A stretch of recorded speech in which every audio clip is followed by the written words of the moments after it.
আমি মুখোশ। না না, মেলায় বিক্রি হওয়া মুখোশ না, আমি হলাম অদৃশ্য মুখোশ। ভাবছেন তো কী সব যাতা বকে চলেছি। দাঁড়ান দাঁড়ান, সব খুলে বলছি। আমি হলাম মানুষের দুটি রূপের অন্তরক পর্দা। এখনো পরিষ্কার হলো না, তাই তো? ধরুন অমলবাবুর বিমলবাবুর সাহায্যের এখন খুব প্রয়োজন, তাই অমলের ডেরায় বিমলের তো এখন খুব খাতির। বিমলবাবু সাহায্য করলেন। তবে কিছুদিন পর যখন সাহায্যের প্রয়োজনটা হলো বিমলবাবুর, তখন আর পেলেন না, কারণ বিমলের অজান্তেই অমল খুলে ফেলেছে আমাকে।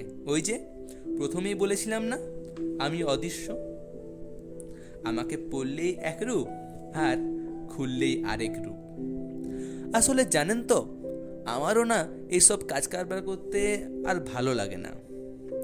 আমি খুলে গিয়ে যখন একটা মানুষকে কষ্ট দিই না, তখন আমারও চোখে জল আসে। কিন্তু কি করি বলুন, মালিকের কথা তো শুনতেই হবে। শুনেছি আমাকে না পড়লে এই আজব পৃথিবীতে নাকি বেঁচে থাকাই যায় না। সব শেষে আপনাদের এটুকুই বলি, আমার উপস্থিতি মাথায় রেখেই অতি সাবধানে মানুষের সঙ্গে মিশবেন, আর পারলে আপনি অন্তত আমাকে খুলে ফেলুন। এইভাবে এক একজন করে আমাকে খুলে ফেলতে থাকলে হয়তো আমি একদিন বিলুপ্ত হব।